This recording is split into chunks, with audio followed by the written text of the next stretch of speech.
Alhamdulillahi Rabbil Alamin Alladhi khalaqal mauta wal hayata liyabluwakum ayyukum ahsanu amala wa huwal azizul ghafur. Allahumma salli ala Sayyidina Muhammadin wa ala alihi wa ashabihi ajma'in. Semoga Allah yang maha menyaksikan menggolongkan kita menjadi orang yang selalu merasa disaksikan Allah. Karena puncaknya zikrullah adalah selalu merasa ditatap Allah. Akibatnya kita setiap waktu sibuk dengan Allah Subhanahu wa Ta'ala. Ada yang tanya dari kajian semalam, apa di antara ciri orang yang kurang kuat imannya? Gampang. Satu, diberi nikmat, kurang bersyukur. Kurang saja, mengeluh saja. Kalau orang yang imannya kuat, syukur terus. Karena tahu bahwa setiap saat itu nikmat melimpah ruah. Mata bisa berkedip, hidung bisa bernafas, tubuh bisa bergerak. Lihat air saja bisa syukur luar biasa. Kenapa?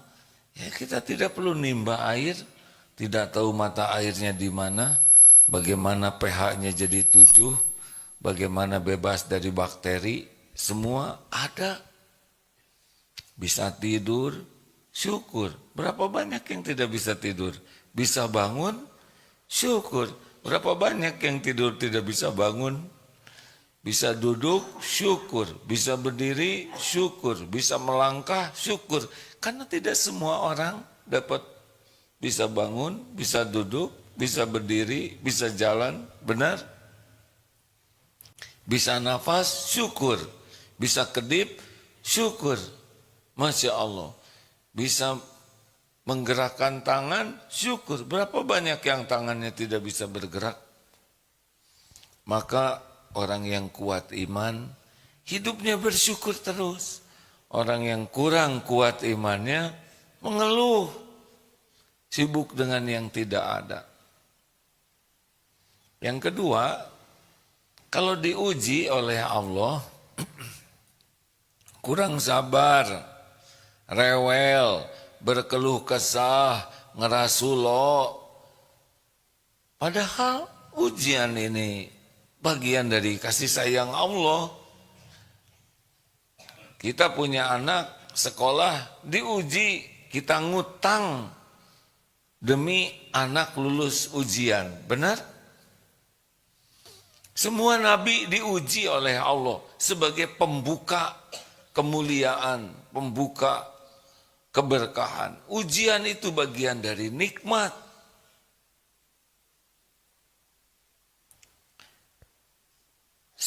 Ingat, semua nabi, orang yang paling dicintai Allah diuji. Dengan ujian makin nampak kehebatannya.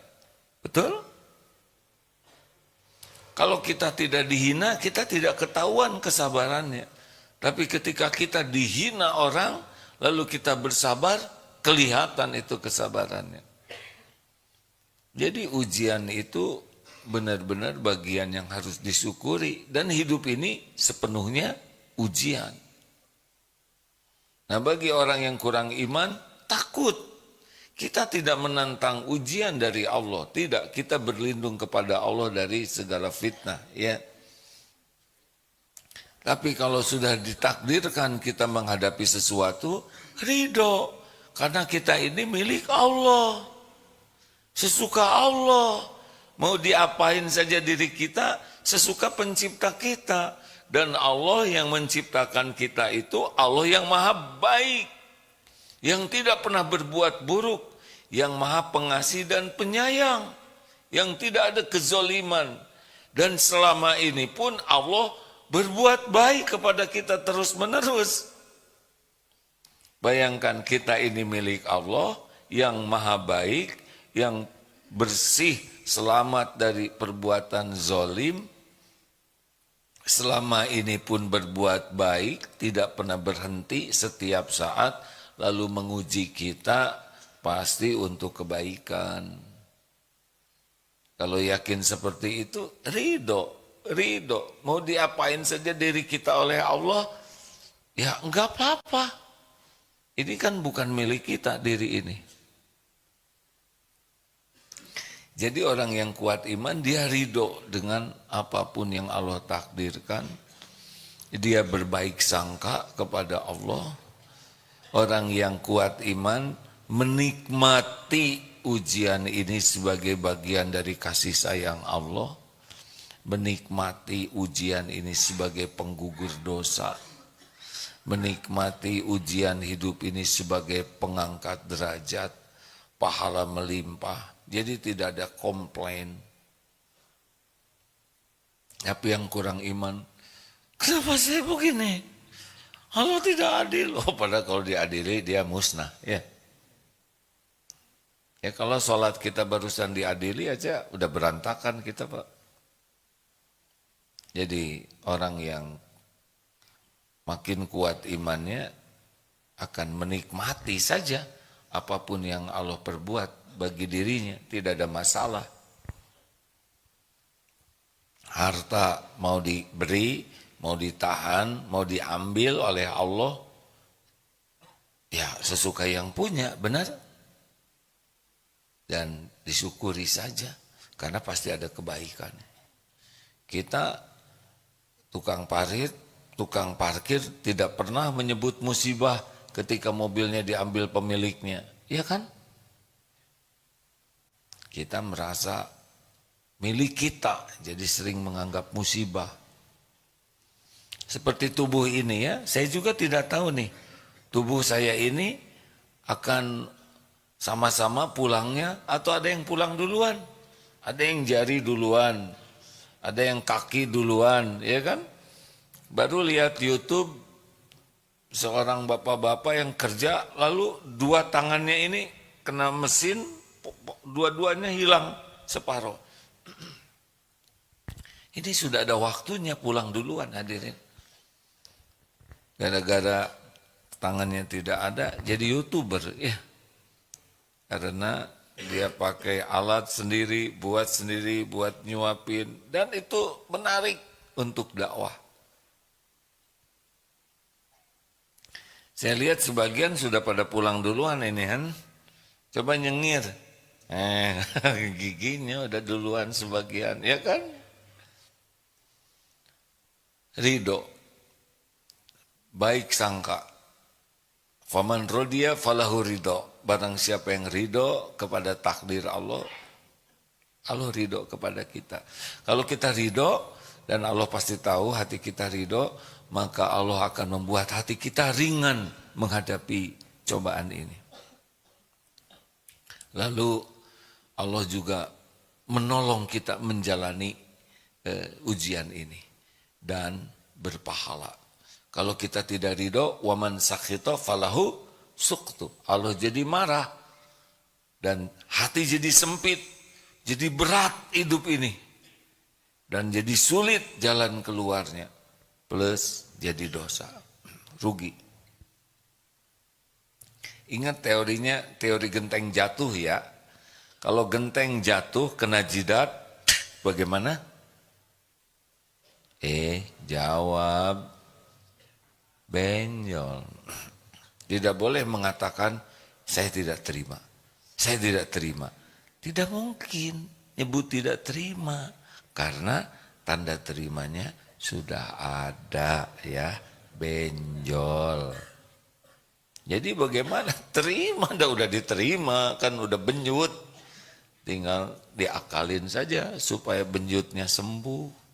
Kalau nasi jadi bubur, terima sambil cari cakwe, ayam, kacang polong, kerupuk, kecap, seledri, bawang goreng, jadi bubur ayam spesial. Show must go on. Hidup ini akan berlangsung sampai kita mati nanti. Ya, ngalir saja, tidak usah ribet. 3, ciri orang yang kuat iman selalu sabar. Yang kurang kuat, kayak cacing kepanasan. Untuk hal-hal yang remeh saja, ribet. Tapi bagi yang kuat iman, mau ujian kecil, sedang, besar, tetap enjoy, dinikmati. 3, kan cuma 4 kejadian hidup ini. Kalau berbuat, kalau orang yang kurang kuat iman demi makhluk, demi dinilai orang, demi cari kedudukan di sisi orang, demi dikagumi, demi dihormati, orang aja. Tapi bagi yang kuat iman, Allah. Agar Allah ridho, agar punya bekal untuk bisa pulang berjumpa dengan Allah nanti. Makin kuat iman, makin ikhlas. Makin kurang iman, kurang ikhlas. Padahal keikhlasan itu kebahagiaan. Jadi kalau ada yang nanya, kenapa saya kurang bahagia? Ya kurang ikhlas lah. Harusnya kita terus melatih diri untuk lepas. Minimal 3 kalau mau ikhlas itu ya. Lepas dari kesukaan dan menikmati pujian orang. Ini bukan masalah ada tidak ada dunia ya. Tapi senang tidak kita dipuji orang. Karena kalau sudah semua demi dipuji orang, nah itu nanti merembet ke ibadah. Yang kedua, kita suka tidak dapat privilege, diperlakukan spesial oleh orang. Kalau kita senang diperlakukan spesial oleh orang, ingin selalu diperlakukan spesial, sudah susah kita ikhlasnya. Nanti kita beramal juga demi diperlakukan spesial oleh orang. Kalau tadi dipuji, puji itu hanya verbal, hanya tulisan, ya. Tapi kalau privilege diperlakukan spesial sudah hadirin sekalian. Udah macam-macam ya.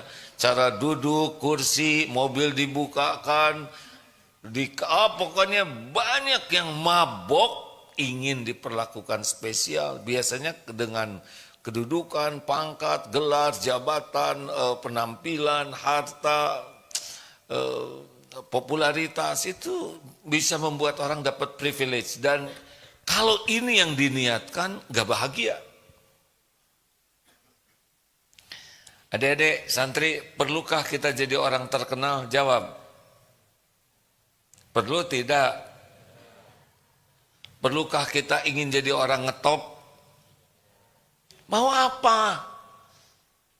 Gak ada perlunya jadi orang ngetop. Tapi Nabi Muhammad ngetop. Ditopin. Jadi kita tidak perlu ingin ngetop. Tapi kalau Allah mau kita ngetop, ditopin. Gimana sih? Ditopkan. Banyak yang pengen viral.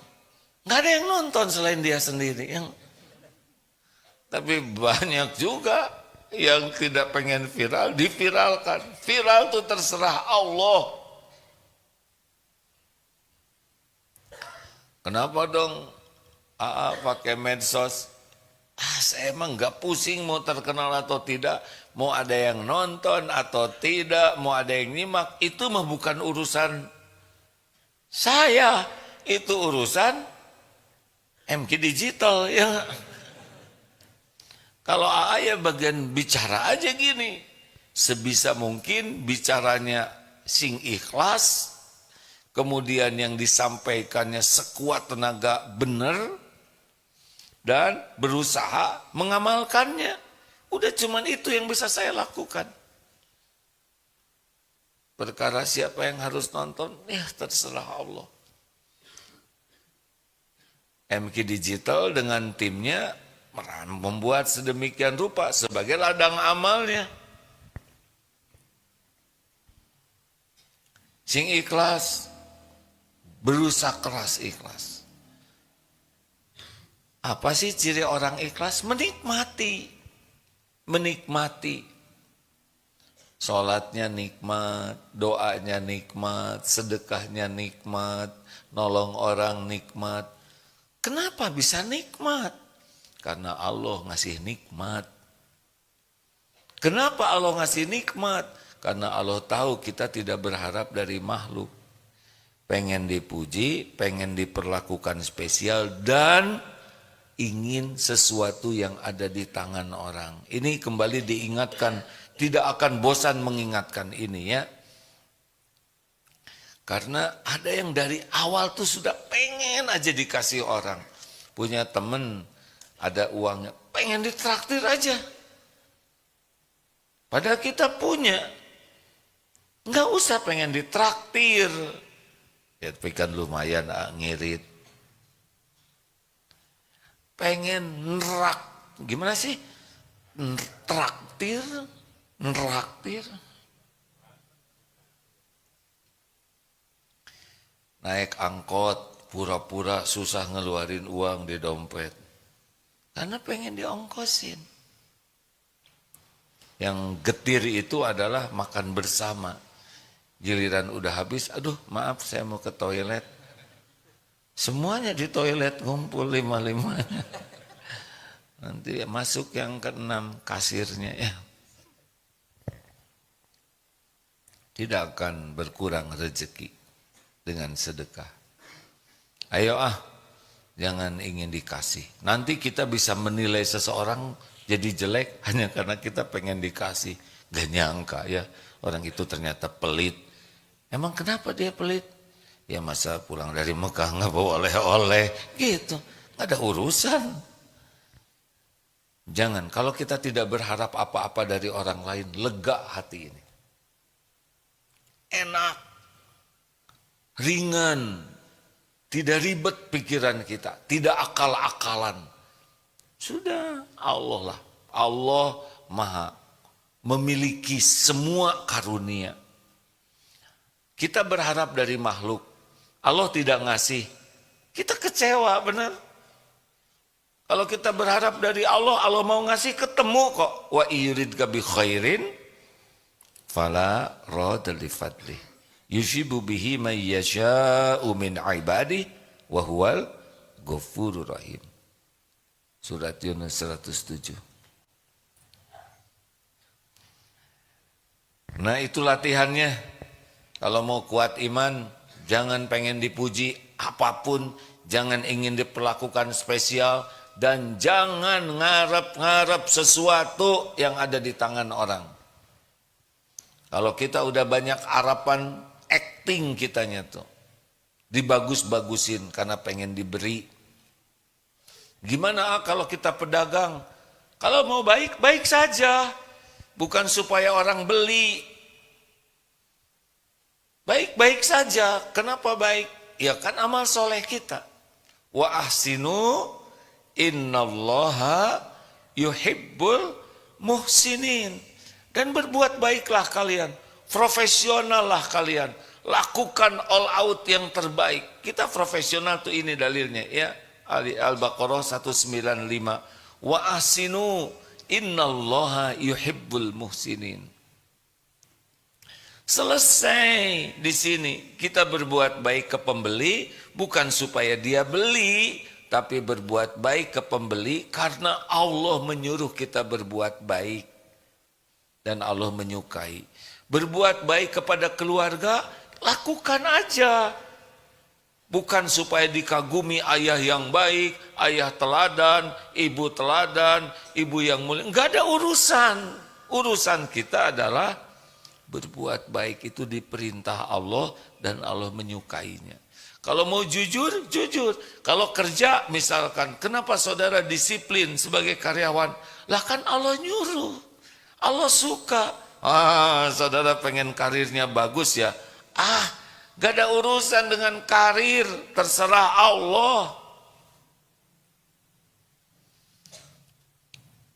Nggak usah pusing dengan karir, tidak akan kemana-mana kok. Apa yang ditetapkan untuk kita ketemu. Yang penting wa asinu innallaha yuhibbul muhsinin. Ini kunci profesionalisme.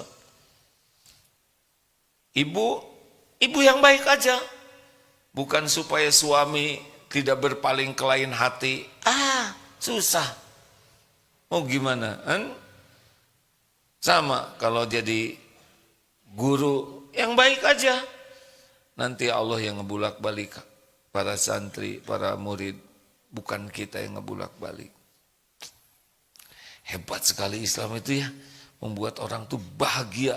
Enggak beban. Beban itu kan kalau pengen dinilai Pak. Oleh makhluk.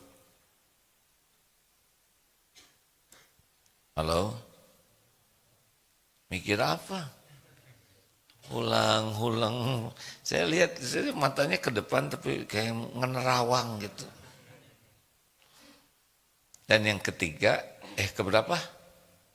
Terserahlah apa aja nomor. Pokoknya asal bahagia silahkan.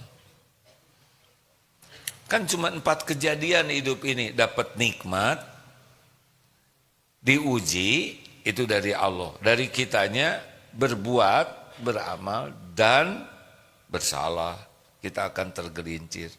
Tidak bisa tidak, kita tidak akan sempurna. Pasti ada kesalahan. Karena kita bukan Rasul. Tapi orang yang kuat iman apa cirinya?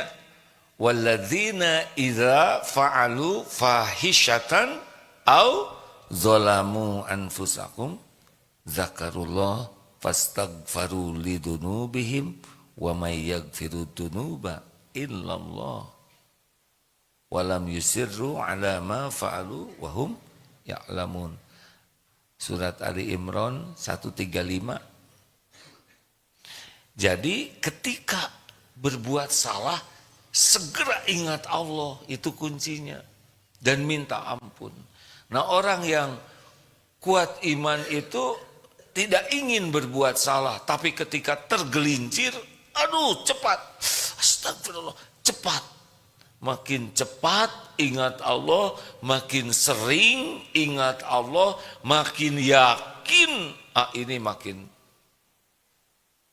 kuat iman seseorang. Jadi ada kalanya orang tergelincir tapi membuat tobatnya tuh dalam sekali. Salahnya segini, tapi tobatnya habis-habisan. Sehingga ngeduk dosa-dosa yang lalu. Ada kalanya orang bersalah, jadi tidak ujub. Tidak merasa suci, tidak merasa mulia. Oleh Allah, mungkin dibuat penjagaannya dilonggarkan sehingga dia tergelincir. Tapi gara-gara tergelincir, dia tangisannya itu menghabiskan dosa-dosa yang belum ditobatin. Dan membuat dia jadi susah sombongnya. Karena dia merasa, saya banyak dosa. Saya banyak aib. Nah, jadi dosa saja kalau tidak diniatkan dan tergelincir segera tobat, cirinya orang kuat iman adalah air mata tobat. Makin kuat iman seseorang melihat dosa itu seperti gunung yang mau roboh menimpa dirinya. Tapi orang yang lemah imannya, dosa itu seperti lalat. Ditepis begitu saja. Enggak pernah takut oleh dosa. Silakan kita tafakuri diri kita sendiri. Kalau mau kuat iman, jadilah ahli syukur. Kalau sedang diuji, sabarlah ngalir. Gimana nih, saya ekonomi lagi sulit. Ya jalanin saja. Saya nggak nyangka, sama saya juga nggak nyangka ya. Tapi ini nggak ada sekali buat makan. Kalau masih ada umur, berarti ada besok lusa rezekinya. Tapi gimana ya, kalau lagi sulit begini siapa yang ngasih? Sama. Lagi lapang rezekinya dari Allah, lagi sulit juga rezekinya dari Allah. Jadi saya harus bagaimana? Ya terus ikhtiar. Ikhtiar terus, doa terus yang banyak. Amalkan apa yang Allah perintahkan kalau dalam situasi sulit. Kapan datangnya? Nah, Allah udah tahu kapan waktu terbaik. Kok utang saya nggak lunas-lunas ya? Mungkin nggak bertekad bayar utang. Iya, tidak semua orang berutang niat ngelunasin utangnya. Kenapa? Karena saya pinjam kepada yang banyak uang. Loh, utang ya utang. Pinjaman saya kecil, utangnya kecil, tidak niat bayar, nggak lunas-lunas tuh. Utangnya besar, niat bayar, minta tolong kepada Allah, dan yakin hanya Allah yang bisa membayarkan, dan dia ikhtiar, dibayarkan. Nggak ada yang besar bagi Allah. Dunia ini nggak ada apa-apanya.